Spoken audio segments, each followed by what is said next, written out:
Hello YouTube, Bud Haggerty with I Can Fix That. Today's episode or repair is a ground fault interrupter.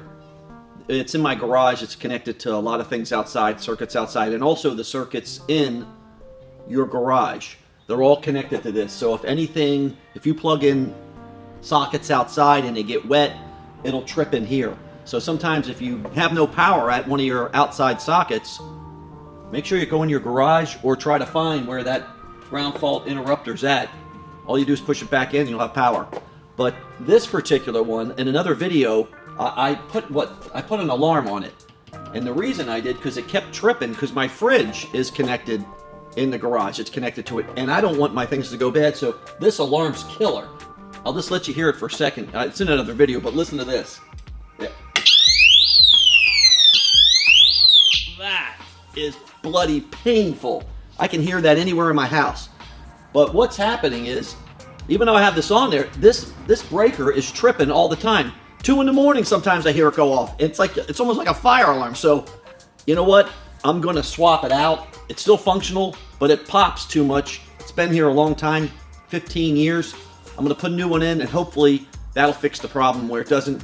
If you sneeze, turn on a light, it pops. So it's extremely sensitive. We're going to swap it out, and hopefully that fixes it. So I'll show you how to do it. Obviously, you have to buy a new one to swap it out. And when you buy this, make sure the amperage matches the existing one that's on the wall or the circuit that it's on. In my breaker panel, I've already looked, and we'll go in there in a minute because we're going to shut off the breaker. I'm on a 15 amp circuit, so I want to get the one that matches. You don't want to get one that doesn't match. So they have 20 amps, 15. I don't know, maybe they even have more than that, but commonly you see 15 and 20. So I'm taking a 15 amp. I bought this online, and that's the one I'm going to use. Let's go inside, and I'll show you what we do next. Okay, I'm in my breaker box panel in my garage. I don't know where yours is at, but as you can see, the garage GFCI is a 15 amp breaker. I'm going to flick that off. Oh, do you hear that alarm go on out there? Anyway, I'm going to go out there and shut my alarm off because I just tripped it, but that's what you need to do to make sure there's no power going to that outlet while you work on it. Okay, now that the power's shut off, I'm going to unplug this. This was the alarm that did its job. Of course, when the power's cut off, that's when the alarm goes off. So I shut the alarm off. It has a little side button over there. Take the plate cover off, 2 little screws, and there she is. Mr. Drill. She's out. When I pull it all the way out, it's been painted, but there's 4 wires going to it. 2 are black on this side, and 2 are white on this side, and a ground underneath. There's 4 wires plus the ground. See the ground wire underneath here? Okay, pulled it out. Here's the new one, and we're gonna just do it identical. And to make sure that everything's, even though it's identical, we're swapping it over.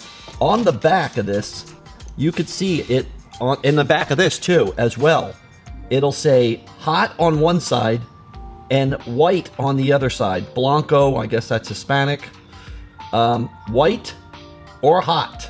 Well, the black wires are on hot when it's faced this way. Those 2 black wires will both go on the hot side, and the white side, oriented that way, will be the 2 white wires. That's it. And of course, we'll take our little ground wire down there and put it there. And you're pretty much done. So let's get to it.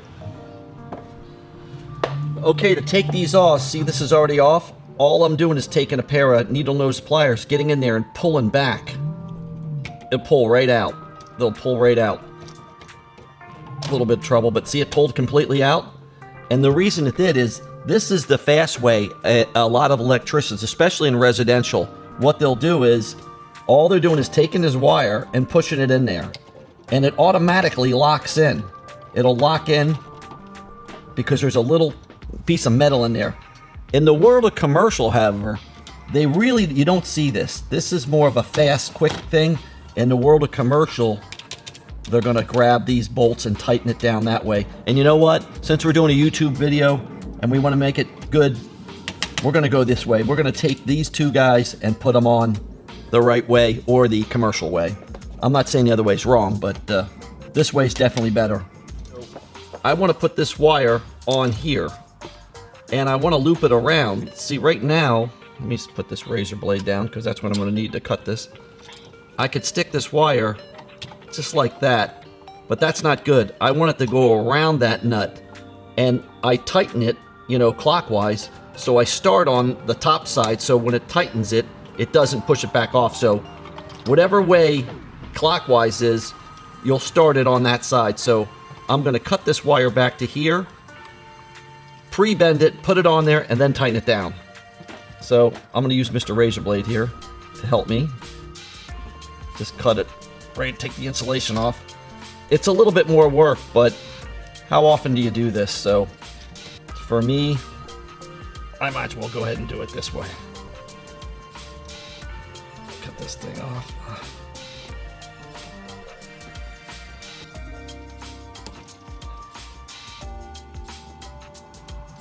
There, okay.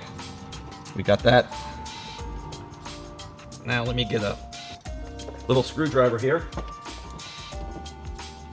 Okay, see that right there? Pop that on there and then we can tighten it down. Okay, as you can see, I kind of prepped them all before I turn the camera back on, but that one's in. It loops around and it's tight down and it's got all that surface area for that wire to be on. Super tight. Again, the white side, so I'll put this white there, and the two black ones on that side, tighten them down. Put my beautiful ground wire on over here, and then I'll do that right now, and then I'll show you what it looks like. We'll put it back on the wall. Okay, before I do that, I want to show you one last thing. Like I said, I just put this one on there. You got to fight it to get it on there because I pre-bent them, but once you get it, unloosen that screw all the way out. Oh, my screwdriver dropped. Okay, as I was saying, all the way out, it's loose in there, and when I tighten it,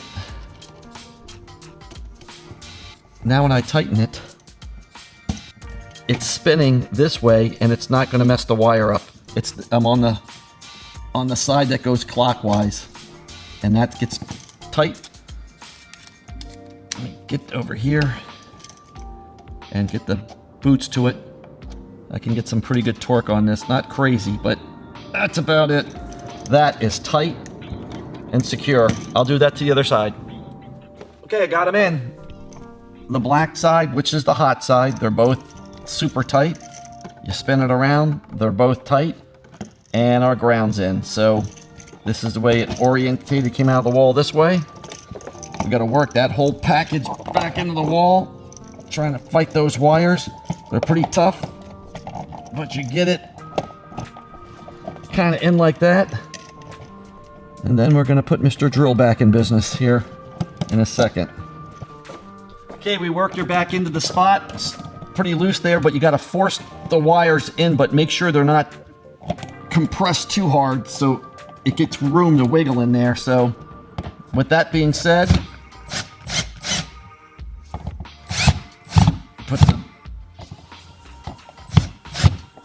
I don't want to go too tight. And these little screws will strip out pretty easy. That's tight right there. Let me get a little bit tighter there. So that doesn't move. You don't want this to move around in this socket. You want it to be tight like that. A little bit extra. There. You want those not to be loose. So that's nice and tight. We're in good shape. Put the little cover back on. Hopefully these screws line up. It seems to be doing. And that is all she wrote. So now we got to test it. Plug that guy back in. And we're going to put a load on it. So I'll plug this guy back in as well. Okay, let me go turn it on. I went and turned on the breaker, the 15 amp breaker.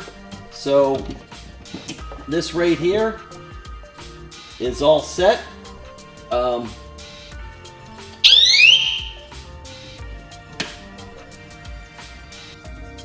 there it is. I pushed it in. You hear that alarm go on? It had no power to it. I reset it, and now it's working. So that plugs in. You see the light go on behind me. My fridge is off it. So the new one's in, and we'll kind of monitor this to make sure that it doesn't keep tripping in the middle of the night. Hopefully that'll fix it. It's a really easy job if you have one that's causing you some problems to swap it out. So I hope that was helpful. Let me take these glasses off and crack open a cold one. So I'll talk to you later. Bye-bye.